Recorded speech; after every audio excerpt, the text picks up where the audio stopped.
welcome to my world. We will watch today a video from Black History Archives, and study reveals Black Americans aren't descendants of black slaves but hidden native original people. I didn't know that, and it's actually nice to see that before slavery impacted the indigenous folk in America, that there was black indigenous people over there as well. And let's see what we learned today. And I would say we will start immediately with the video, right? So let's see. Who are the ancestors of African Americans? Well, most African Americans believe that the majority of their DNA has roots in Africa, while the remaining has roots in Native American tribes and Europe. This is often backed by genetic studies that reveal that African Americans have 73.2% African DNA, 24% European DNA, and 0.8% Native American DNA. This makes everyone believe that they are majorly descendants of black slaves. But what if we tell you that it's wrong? You have been intentionally told so. In fact, studies reveal that about 98% of Let me check this study. The genetic ancestry of African American, Latinos, and European American across the United States. Okay, it's just that. African Americans have Native American roots. So, why were you lied to and what do they want to hide? Let's find that out in this video. The Black History Archives. You would have never heard that tens of millions of native black Americans, or rather Indians, used to live before Christopher Columbus came to America. However, So what I know is that we shouldn't say Indians, we should say indigenous. So because like Columbus, he wanted to have the route to go and see, have a safe path to India. And when he ended up in Latin America, in North America, he called them Indians because he was legit thinking that he's in India. And that's why we have this term Indians for indigenous people. But now the political term what we are normally using is indigenous folk and not Indian folk. So sometimes it's a semantic of words, but they can be really impacting. To saying Indians, it's like not acknowledging the fact that they are indigenous of North American folks and indigenous of Latin America. And Indian, they got called by European people when they ended up in those continents and wanted to go to India. Immediately after 1492, all of them disappeared. But where did they all go? Well, many were shipped to Europe and Africa as Indian slaves. That's when we realized that the story we have been taught about the slave trade is actually backward. Instead of a massive influx of Africans to America, black Indians were transported from America to Europe. From there, they were sent from Spain to Africa as commodities in exchange for African resources. These black Indians, now mistakenly identified as African Americans, were later shipped back to America and labeled as African slaves. This crucial part of our history is often neglected in school. I think this is really important. The indigenous Americans who visited Europe, a new book reverses the narrative of the Age of Discovery, which has long evoked the ambitions of Europeans, looking to the Americas rather than vice versa. I think, yeah, I completely believe that there was not just taking African people to America, but also vice versa, to bring indigenous folk to Europe. Because what we need to acknowledge in slavery, what happening in slavery is that there was a human exchange, but a forced human exchange with people coming to Europe, going to Africa, and also going to Latin America. It was all around the world that European people, colonizers, took people from other continents and enslaved them, and also have like king and queens from and people in between to have the like the prince or princess from those kingdoms in Africa, in indigenous folk, as slaves in their own kingdom in Europe. So they brought like a highness person from this community into the European community, and then to put them down and make them inferior. So, and even in their own community, there was king and queens, and also a high figure in the community to becoming the new leader and all that kind of things. But they tried, or they did, in Europe to enforce, enslave them, and get rid of their power in their own community for taking their children and bring them to Europe. And there's a big or huge fact about the European slave trade, that indigenous folk, African folk, Asian folk was taken forcibly to Europe, and then they was put in a zoo. So the zoo was the creation.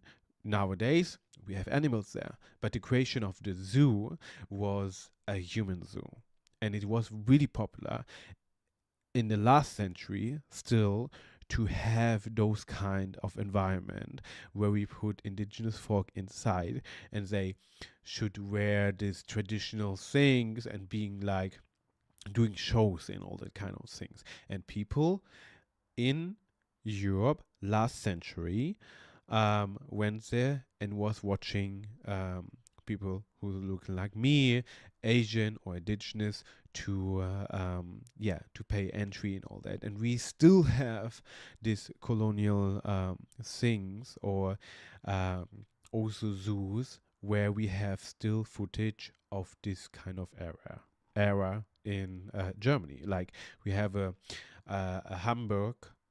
In Hamburg, the zoo, we still have like pieces of this human zoos in the zoo right now.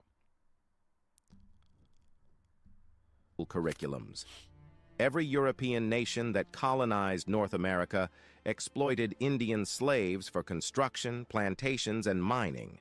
These slaves were frequently sent to outposts in the Caribbean and Europe. Historical records, particularly those from South Carolina, the original English colony of Carolina established in 1670, provide the most authentic documentation of this practice. Between 1650 and 1730, it's estimated that at least 50,000 Indians, possibly more, were exported by the English to their Caribbean outposts. Many shipments were concealed to avoid paying government tariffs and taxes. Between 1670 and 1717, more Indians were exported than Africans were imported. Entire tribes in the southern coastal regions were decimated by slavery more than by disease or war. A law passed in 1704 conscripted Indian slaves to fight in colonial wars long before the American Revolution. Indians found themselves caught in the colonial powers' strategies for economic control. The fur trade in the Northeast, the English plantation system in the South, and the Spanish mission system in Florida all caused major disruptions to Indian communities. Displaced Indians from the fur trade in the North migrated south. Plantation owners armed them to hunt slaves living in Spanish mission communities. The French, English, and Spanish manipulated the slave trade to their advantage. They negotiated the freedom of slaves in exchange for peace, friendship, and military alliances. For instance, the British established ties with the Chickasaw in Georgia, who were surrounded by enemies. The Chickasaw conducted extensive slave raids in the lower Mississippi Valley, selling the slaves to the English to reduce Indian populations and prevent the French from arming them. Ironically, The English saw this as a more effective method of so-called What I want to say there as well is that we need to imagine also in history when this kind of things in history happens that like Hitler did it to castrate like indigenous people or black people that we are not populate anymore. And it was a common thing in Germany as well that they get forcibly castrated to not reproduce themselves and have not the opportunity anymore to give birth to any child. And this is a common thing with the past, what happening, and probably also with indigenous people, and probably or sometimes it's still happening today. Like, for example, Uyghurs in China being forcibly castrated and not to reproduce. There's a genocide going on in China with Uyghurs just because they have a different belief. And it's a terrible fact here. And I just want to point this out. Corresponding here. And also, what history did is to almost erase indigenous folk. So, and that's why we always have to imagine or the image. If we're thinking about indigenous folk, we always have this in our mind that we almost erase them. But they're still living under us, and they still get robbed by their community. They still have not enough access in America to that. Trump is terrible and wanted to attack them as well. It's like, okay, where we put the indigenous people, but they are there. Trump, you should leave because you're probably not part of them. And this in general, if we see this kind of things about history, in my opinion, the indigenous folk is one of the highest minority in the world who's suffering the most, and there are also the most resistant people because they living in nature and also protecting like the Amazonas and different part in the world where we have huge amount of forests where they are still living with nature, and we from the Western world trying to reduce the space of inhabitants for them. And we should acknowledge that why we not hearing so much about indigenous people, because history don't wanna acknowledge that we almost erase them from history. So called civilizing them compared to the French missionaries' efforts. The Indian slave trade stretched from New Mexico, which was then Spanish territory, all the way north to the Great Lakes. Historians believe that every tribe in this vast region was involved in the slave trade, either as captives or traders. Slavery was a key part of the strategy to depopulate the land and make room for European settlers. Here's a reminder to please support us so we can make more videos for you by subscribing to our channel and giving the video a like. We want to build a strong community, and we need your support. Let's continue now. As early as 1636, after the Pequot War in which 300 Pequots were massacred, the surviving Pequots were sold into slavery and sent to Bermuda. Major slaving ports included Boston, Salem, Mobile, and New Orleans. From these ports, Indians were shipped to Barbados by the English, to Martinique and Guadeloupe by the French, and to the Antilles by the Dutch. Indian slaves were also sent to the Bahamas, often called breaking grounds, from where they might be transported back to New York or Antigua. Historical records show that Indians were seen as poor slaves. When not shipped far from their home territories, they easily escaped and found refuge with other Indian communities. They also died in high numbers during transatlantic journeys and succumbed to European diseases. By 1676, Barbados had banned Indian slavery, citing their too bloody and dangerous an inclination to remain here. But how does it prove that most black people in America are descendants of native black Indian people? Well, as the Indian slave trade was replaced by the African slave trade by the late 1700s, Native American women began to intermarry with imported Africans. This produced mixed-race offspring whose native identities became obscured over time. The Colonial Project aimed to erase the presence of Indians, and these mixed-race individuals were labeled as colored people through bureaucratic changes in public records. In places like Virginia, even when individuals were recorded as Indians on birth or death certificates or other public records, these records were often changed to colored. Census takers, determining a person's race by their appearance, frequently recorded mixed-race individuals as simply black, not Indian. As a result, today there is a population of Native American heritage, particularly in the Northeast, who are not recognized by society at large. What's more, this suggests that native black Indians and black Americans of today are the same. They share similar circumstances with the freedmen of the Cherokee and other 5 civilized tribes, as documented on the Dawes Roll cards by the United States Dawes Roll Administration. Interestingly, in early September 2015, Native American Indian tribes were awarded nearly $1 billion in a historic settlement. A total of 645 Native American tribes won settlements against the U.S. Department of Justice, amounting to $940 million.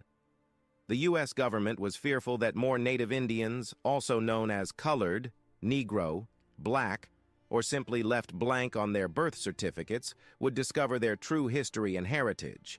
This discovery could potentially force the government to grant them reparations and land.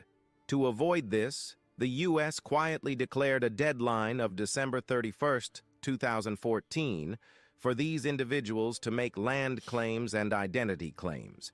Even though the deadline has passed, thousands of This is smart to have a deadline, because sometimes if you are not that political involved, you don't have any issue, or not issue, you don't have any knowledge about it, that this can happen to you, or that you have the right for that. So to make a deadline, it's most common that the deadline is like being run out. So that because you're not interested, you're so linked in the community, you don't know if you have ancestors in this way, because we starting in this century to have more knowledge about which ancestor we have. And for me, it's always a pity that we have this expiring date when we can reclaim stolen land, even it's stolen. So it's not belonging to the people who are forcibly pushing out the people in the past. So now they're saying, oh yeah, but no, this is my land now. It was centuries and all that kind of thing. So it's like, okay. There's always two-sided information, and if you being on a part of the winners and with victory, it's most common to not give your land back. We have the same what we have in Namibia, where like 70% of the country's land belong to Germans, to white Germans. So because Germany did a genocide in Namibia, nobody's talking about that, and they still try to fight for their own land because they was farmers as well, but the majority of the land still belong to white German people. And we're always saying, oh yeah, but you're not belonging here, or you are not Namibian and all that stuff. But if you acknowledge your past, being white Namibian, then you would acknowledge that your land where you are living on for centuries, it's not your land. It's the land of the people who get stolen over there. But of course, if you reduce your wealth, what nobody want to do, you will try to protect this. And I think this is the thing what we need to acknowledge. The people thinking we want to take back something from you, but legit, it is already there. for those people because you robbed them in the first place. And if we are not acknowledging this kind of behavior to robbing someone else and then claiming it's yours, it's a false statement. And this is running in European history, that we are claiming stuff what is not belonging to us. And we should give more knowledge about the things that we need to give things back to the people, and not claiming that this land, the piece of land, is our land. If you bought it maybe centuries ago from someone else, so then he just tricked you because it was not his land in the first place. Of native Indians are still winning settlements through the U.S. Supreme Court and, more commonly, through the United Nations courts. But the question is, where did those black Indian Americans come from? Until now, it's established that most black people in America today have native black American ancestors. But we have to know who these native black Americans are. Dr. David Imhotep, a renowned historian and the first person to earn a PhD in ancient African ancestry, offers a groundbreaking perspective on human origins. He argues that all humans, including Americans, trace their roots back to Africa. This view challenges the traditional narratives in American history books, which often start with cowboys and Indians. According to Dr. Imhotep, these accounts miss a much earlier and crucial chapter of American history, the presence and influence of Africans in ancient America. In his influential book, They Came Before Columbus, historian Ivan van Sertima explores various forms of evidence supporting the idea of an African presence in the New World long before Christopher Columbus's arrival. Van Sertima examines critical aspects to build his case. He looks into the sophisticated navigation and shipbuilding techniques that ancient Africans had, which could have enabled transatlantic voyages.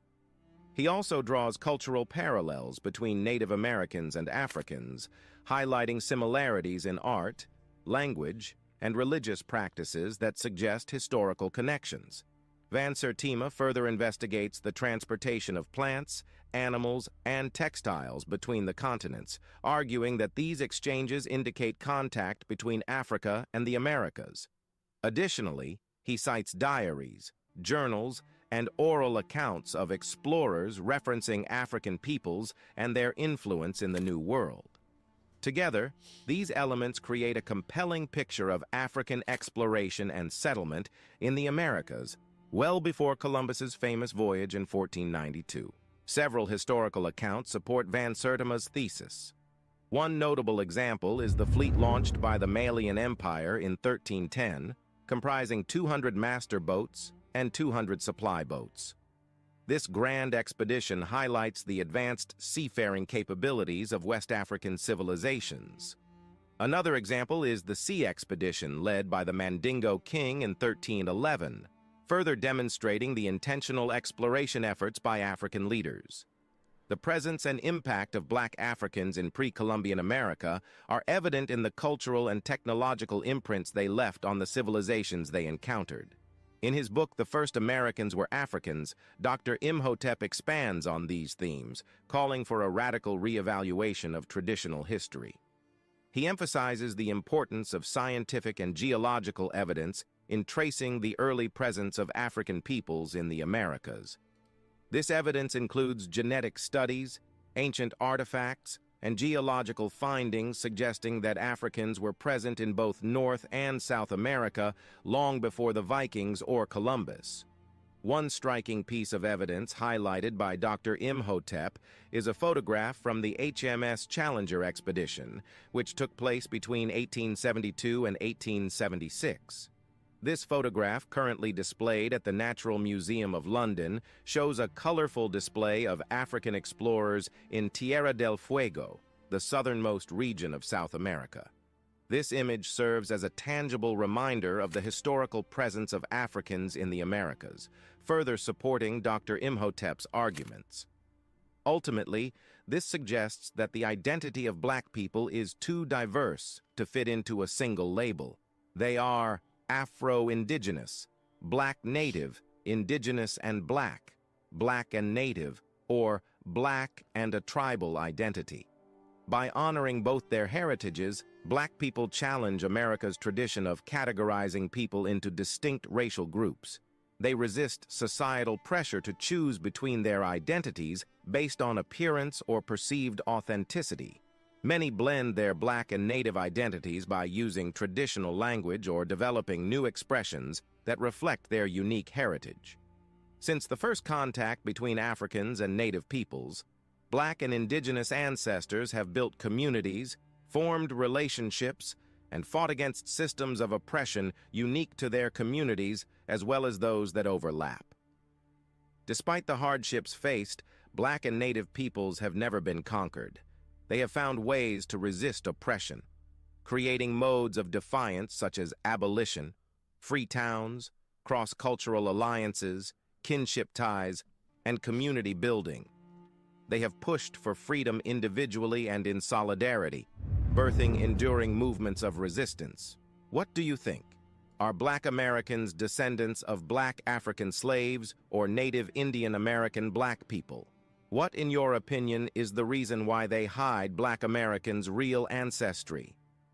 In the comments section right below, tell us whether you have had your DNA tested and know the percentage of Native Black Indian DNA you hold.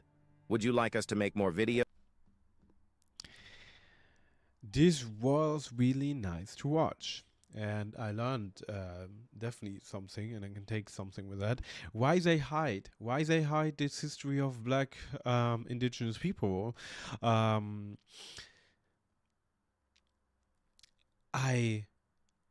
not really know. So because they try to erase them, maybe, or there was a conflict in between or something like that. It seems like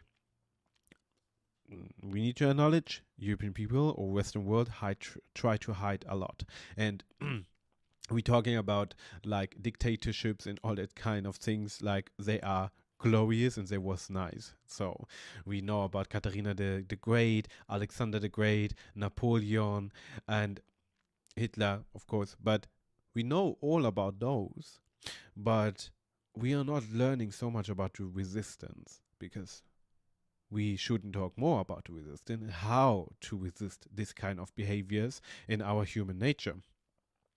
But the majority don't want that, because power is leaning in structure, and the structure need to uphold in our society to get still in power. And now it's capitalism with all the wealth and money and all that things, that we still have those men ruling the world and trying to hold the power in a specific way. But yeah, why they keeping these stories away from us, I don't really know. I just can't believe, because they are fearing to have a revolution and have two strong, powerful leaders who led the revolutions around the world. Maybe that, but I don't really know. If you like my reaction as well, I would appreciate for sure a thumb up and also a subscription to my channel, and hit in the comments. Did you know about that, or do you want to know more about those kind of things that I watch more and do more reaction to that? If yes, say it in a comment. And for now, I wish you a wonderful day, good afternoon or good evening whenever you're watching this video. And now you can make your a coffee, a hot chocolate or a tea. See you soon, and bye bye.